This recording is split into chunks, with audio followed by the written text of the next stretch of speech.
Connection. Hi, everybody on Instagram. Hi, everybody on Facebook. Oh, here we are. Hi, guys. How are you doing? Welcome to the gathering room. Sorry, we're a couple minutes late on account of technical difficulties because they're always changing programs, don't you know? Like you get something, you get something down, nail it, and they change the software. They do. And then it requires literal minutes of fussing. So, how are you, everybody? How is Pamela and Tori and Photo B in Texas and Francis and Faith Bloom? Let's see who's coming in on Facebook. Ha! Ha! I can't see any comments on. Oh, there's Tracy and Jessica and Ellen and Stephen and Catherine and Teresa. Oh, everybody's so great.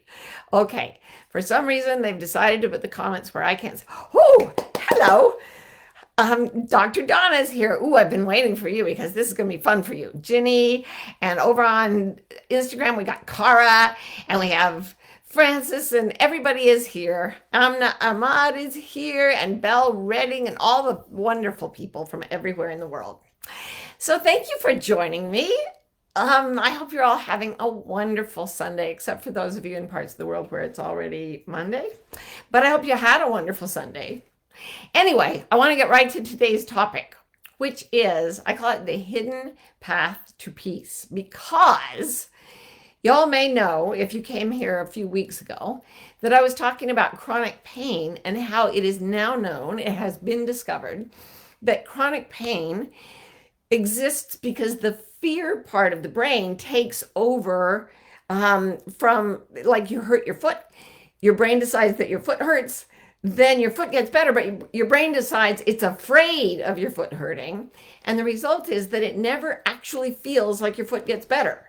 It literally feels like your foot is broken exactly the way it was broken, even then, though there's no tissue damage. So I've had chronic pain forever. So I was all excited about this.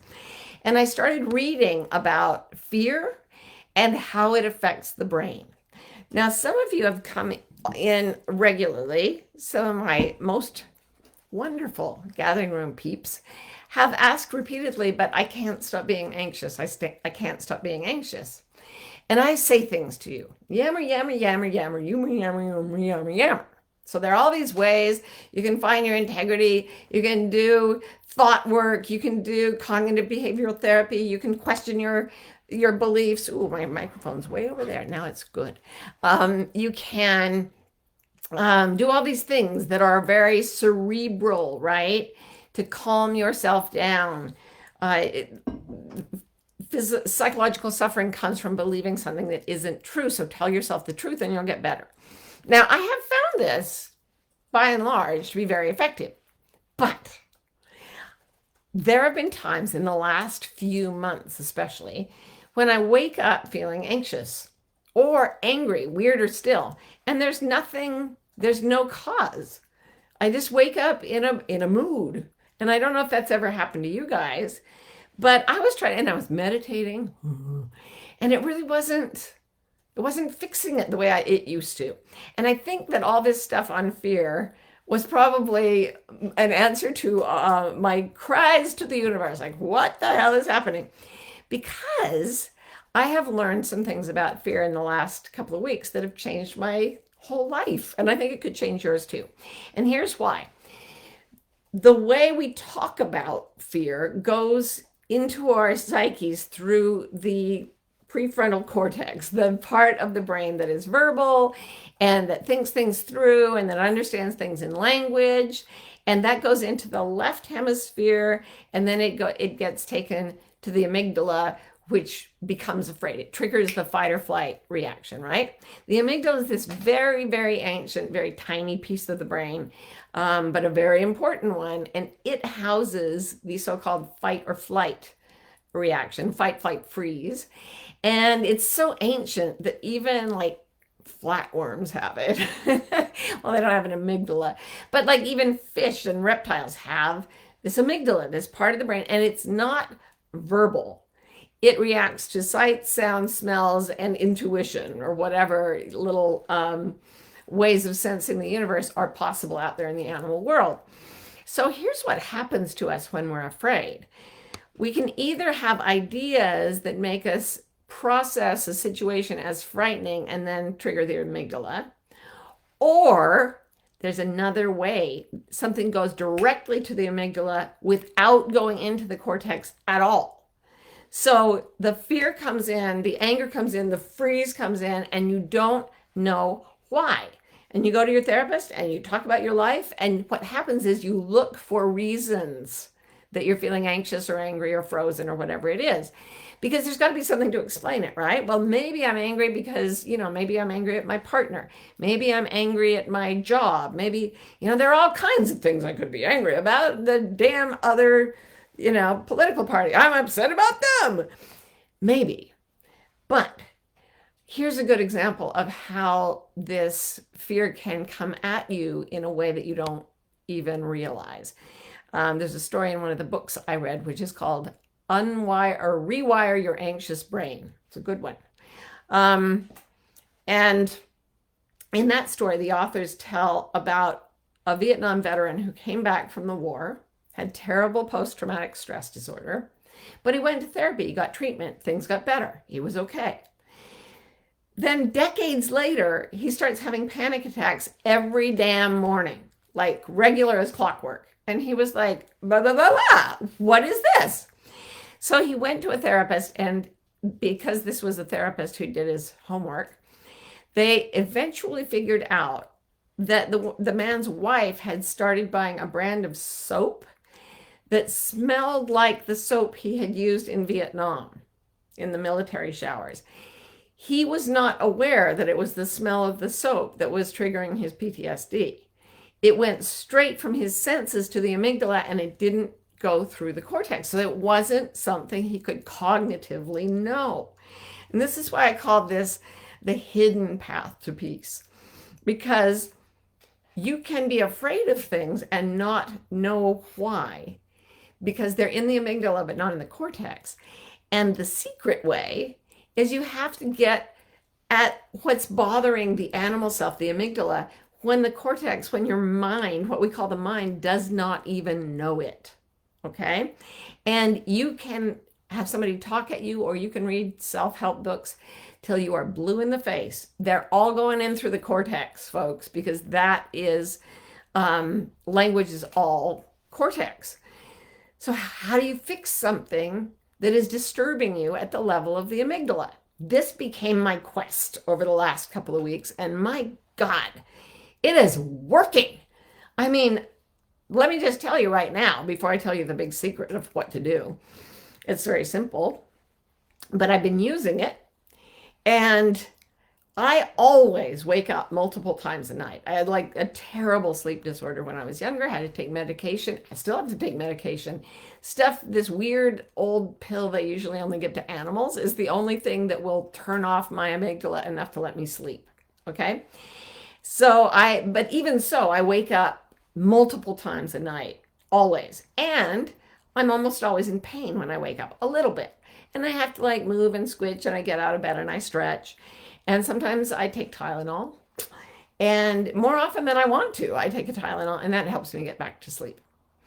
Well, since I started deactivating the fear in my amygdala, bringing down this secret part of this secret path to my stress, I have gone, knock on wood, but I have gone, the last 3 nights, I've only woken up once, and I've gone immediately back to sleep without any medication.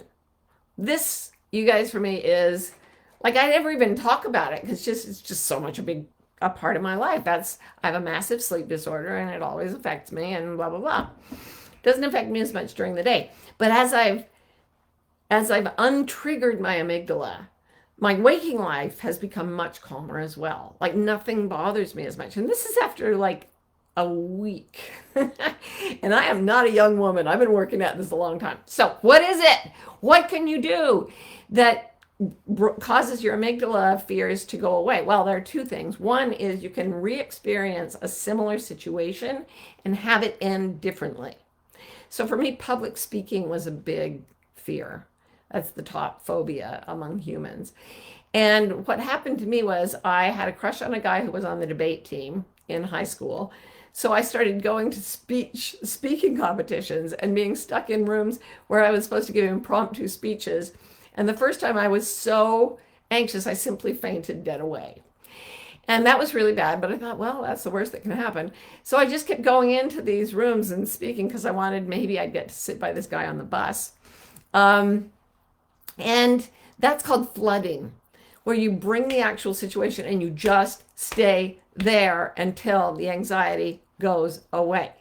When I went on TV at first, I would shake and my mouth would get so dry that people like in other counties would call to tell me that I was way too nervous. So I actually went and got a beta blocker. You know, I am not averse to psychiatric medication. Beta blockers just bring down the shakiness and the dry mouth. And my psychiatrist said she used them for golf.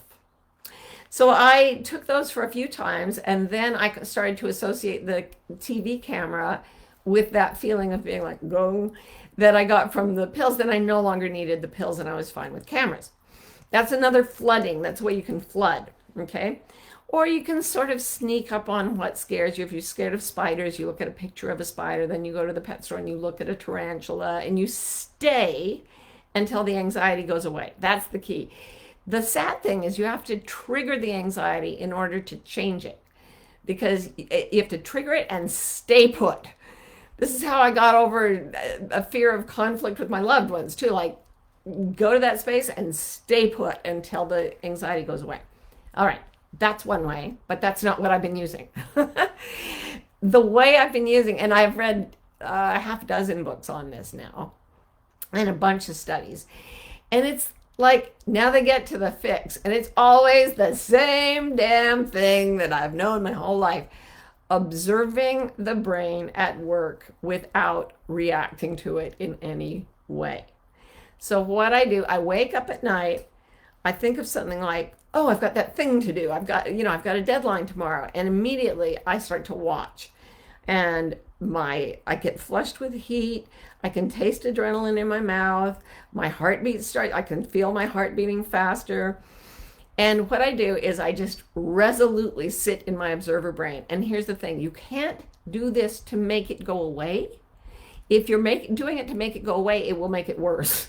So what you do is you describe in your brain, you use your brain to describe what's happening to it without any judgment and without trying to make it go away. So I'm just lying there going, heart's beating faster. Okay, yeah, flush of heat. Here it comes. All right. Oh, now I'm panicking. I'm imagining negative scenarios. All right, got that. That's par for the course. That tracks. All right, okay. Or if I wake up with pain, I'm like, okay, what is the exact shape of the pain? It's spiky, but with a knob on one end. Okay, what temperature is it? Can I feel it move? And this is the thing, you watch it until it starts to change. And as you watch it and it changes, you say to your little amygdala self, look, it changes. We're not stuck with this. So either way, by exposing yourself to the stimulus and staying put until it changes, or by simply observing your anxiety until you can observe the change, either way starts to disarm the mechanism. Now I've done tons of meditation, so maybe I had a bit of a head start, but I've never used it this way. And the results are incredible. And nobody ever told me, like, there is fear that you have, there is anger that you have that never went through your cortex. You cannot know about it with your mind, but it's in your animal self, and you gotta deal with it. So I've been doing that, and you guys, it's like a revolution in my life. I hope it works as well for you as it does for me. It's incredible. So you can look it up online and everything and find out new things. Now I'm going to go over and we'll do some questions as we are used to doing. All right. So Pamela says, what if you don't know what you're afraid of? It doesn't matter. You just know that you feel the sensation of fear. Yeah? So all you do is, like, if you were sitting here and you were afraid and you didn't know why, I'd say that's fine. Where is the fear in your body? Okay, well, oh, I feel it in my throat. I feel it in my shoulders. Everything's fluttery in my tummy. Okay, keep describing it. Keep describing it. All right. And what happens is if you keep describing it, you have moved some of the activity in your brain into a part that is actually not, it's not in either hemisphere, it's at the back, but it's working through the cortex. It's working with the whole brain, and it's bringing the brain into sort of the embrace of the compassionate witness, which is why therapy works. One compassionate witness can just do worlds for you. So just this observation of the fear that I couldn't explain has made it go away. Hi, Dr. Donna. I'm so glad that you piped up. You say, how do you stay with the observer mind instead of trying to fix it when you're in a situation when you are around others? I don't. When I'm around others, I freak out. Now, the beauty of this is you will slip out of the observer state over and over, and all you have to do is go, oh, I slipped out of the observer state. Interesting. That pattern's interesting. I'm going to go back. I'm going to watch. I'm going to watch. Okay, there it is. And now I'm losing attention. No, describe the shape of my anxiety. Describe its color and temperature. Describe. I've always known that adjectives had a weird power in life coaching. Because if you're one of my coaches, you know we use tons of adjectives as a way to find our way through a patient's or a client's sort of psyche and life. Describing is a part of our cognition that is uniquely able to cause our brains to calm down. So yeah, if you don't remember to do it all the time, no problem. If you can't do it around other people at first, no problem. Do it when you're by yourself. You'll have plenty of opportunities. And when you get so good at it by yourself that then other people come in the room and you get triggered, you can go, oh, and start watching there. And then you can bring it down in social situations as well. So this is really, this is really, really powerful for me.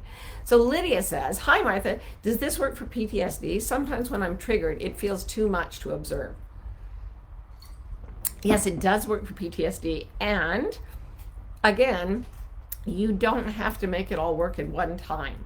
Sometimes you just can't hold on to the observational stance. Sometimes you need another person there with you. Like PTSD, you do need another human as a compassionate witness to clear out of PTSD. But if you're home from your therapy session and you get triggered again and you can't reach your therapist, going into an observing stance, especially if you practice it every day, the brain gets wired to do that.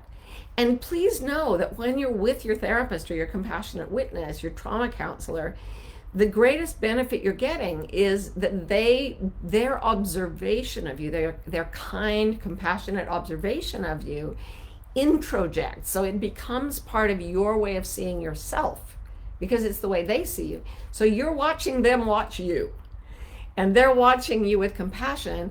And so you begin to to bring that into your own psychology. So you're developing a compassionate witness introject, which you can then use to watch your brain later on. And if you love your therapist, you can just bring your therapist's voice and words in, and you can use that as part of the observational strategy to calm down the amygdala. So yeah. Donna says, what if the amygdala fear is accompanied by a frontal cortex fear? Well, the frontal cortex, this is what happens often. So I've triggered my amygdala and I wake up feeling anxious because there's something in the light that reminds me of a time in my life when I was traumatized. This happens to me in the fall a lot. And it's because of the quality of the light. It's very weird. Anyway, so then I say, oh, okay. What I'm worried about is that I've got so much to do. That was one of the ways I tried to get out of my anxiety, was working. Yeah.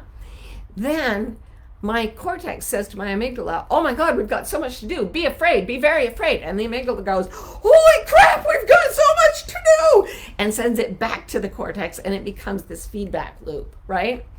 So you need to that's why all this stuff with the cognitive behavioral therapy, with the Byron Katie work, with a lot of the work that I've published, that can really help you grab the fears that are in your cortex and go, really? Do you really have that much to do? I mean, I was thinking that earlier today because I have a deadline tomorrow. And Rose said to me, well, what's your schedule like tomorrow? And I was like, but it's due tomorrow. And she said, end of day. And it turns out I have plenty of time to do it tomorrow. So my cortex says, you can reason with the cortex, right? But then it needs to say to the amygdala, are you still scared? Yes, I'm still scared because I believe that missing a deadline means that I will be put to death in the snow. And then I'm like, okay, I'm just going to watch that till it goes away. It's so irrational and it's so deep. You can talk to it forever. And it's like, nope, I'm going to die in the snow. I know it. And you can talk to it and you just sound to it like Charlie Brown's teacher. Wah, wah, wah, wah, wah, wah, wah, wah, wah, wah, wah. It doesn't care. So yeah, we've got a lot of strategies for the cortical fear. But Donna, you've asked over and over, but I can't. I'm still anxious. I think it's your secret fears. Not secret from anyone else, but secret from your own mind because it got to your amygdala directly. And it's being triggered by, it can be triggered by somebody giving you a funny look or by a car passing. Like, you just don't know. So watch it and love it while you deal with the neocortex cognitively. All right, Amanda says, can anyone be a compassionate witness? Anyone can be, but not everyone is. And that's because a lot of people are in their own crap. Or maybe they're just complete psychopaths in the dark triad of psychiatric diagnoses. You don't want to be confiding in someone who doesn't feel safe. This is when the amygdala does a brilliant job because it is far better than your cortex at figuring out who's safe and who isn't. Because then people can say all the right words, and to the cortex, to the amygdala, is wah, wah, wah, wah, wah. So somebody just dazzles you and convinces you that they're perfect, and your amygdala goes, don't trust, no, don't go there. You should listen to that. If you feel that way about someone, don't open up to them. Never open up to people more than you feel safe opening up. Push the edge when you want to. When someone is a safe, compassionate witness, the interesting thing is that the buried trauma wants to be seen and validated. And that's something that happened to me. My anger and my fear went away when I watched them, but my sadness did not go away right away. It needed to be validated. It needed me to hold it for a few days. It needed me to bring it to my loved ones and let them hold me. Because the sadness was not a dysfunctional creation of my amygdala. It was a normal reaction to some things that happened to me. But the hypersensitivity and the waking up all the time, that was amygdala fear. And so when I cleared it away, these bubbles of sadness from little traumas, well, some fairly large traumas in my past, bubbled up. And I was able to connect with or help clear those up by loving and being loved. And when you're with a safe person, that material that is hurting wants to come out. So once you calm down your fear, it does. So that's the time when that's when you've got a compassionate witness, is the time when the fear and the fight flight needs to go away, and you let yourself grieve in the presence of someone honest and good.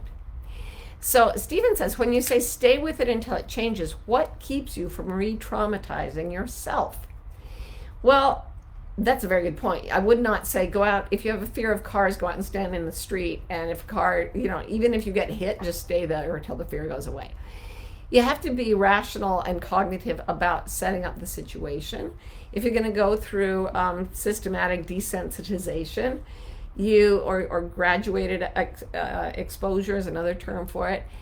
Obviously, you're careful. And like I remember, I worked once with a woman who was terrified to drive. And I said, okay, what if you just go sit in the car? Well, that was way too much for her. Her amygdala went crazy. I didn't know that's what was happening, but I knew she was not okay. So I said, okay, we're going to start with imagining being in the car. Can you handle that? And she was like, maybe for a few minutes. And I was like, okay, we're going to do that. And we got to the point where she could imagine it, and the fear would come up. And then sure enough, after about 10 minutes, it would get bored and go away. Then she got to the point where she could like look at driving simulators on her computer. Huge anxiety, just sit there, nothing would happen. It gradually goes away. So you don't want to force anyone into this. And you want to be gentle and careful. But you will know what will re-traumatize you. And everything in you will say, no, don't do that. But if you just get to the point where it's acceptable and then sit with it, yes, desensitization. But I didn't even use desensitization in the last week. I just used observation, and it's been working like dynamite. Okay, finally, Wandering Liz says, I have insomnia. And when I can't sleep, I get awful anxiety about work the next day. Oh, I've been there. How to stay an observer when my mind is screaming that I need to get to sleep. Oh my God. Oh, I have spent so many nights doing that. It is horrible.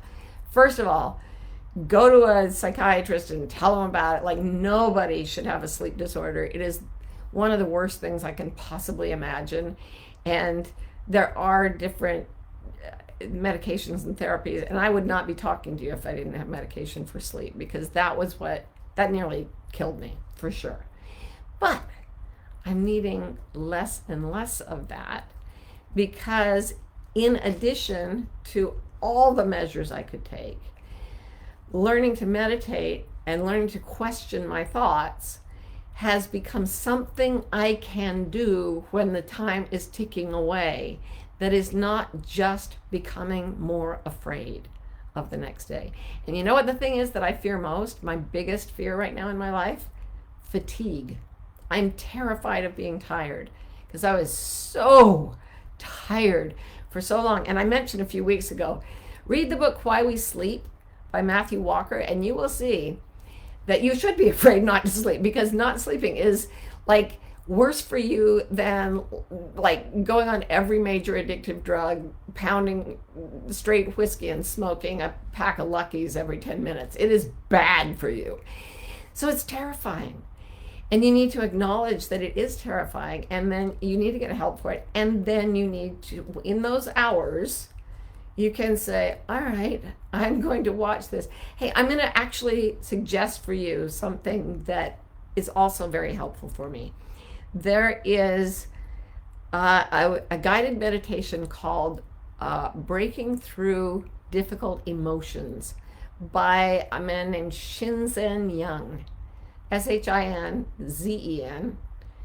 young as in old and young. And it's a way, it's having somebody guide you through the observation of the emotion. And if I were in your position, Wandering Liz, with the full-on insomnia I used to have, I would absolutely use this meditation every single time I woke up at night. Because you need to give your cortex something to do besides re-traumatizing your amygdala by telling it the scary stories over and over and over again. And that's what we typically do. And that's why 40% of Americans have an anxiety disorder, up from 10% just 2 years ago. It is not, it's not looking good for us out there, you guys. But this is something that actually can take out the triggers from your amygdala, and then you start to experience a level of calm, a texture of calm, a quality of calm I've actually not had before. So I was incredibly excited to tell you about it today. I super hope it works for you. And there's wonderful research coming out on it all the time. And I think we can all look forward to a much less fearful life if we can get our minds around this. I'm so excited and so glad you're here with me to talk about it. I love you guys. Thank you so much for showing up. Mwah, mwah, mwah, mwah. I will see you here again next week on The Gathering Room. You are the level best. Mwah.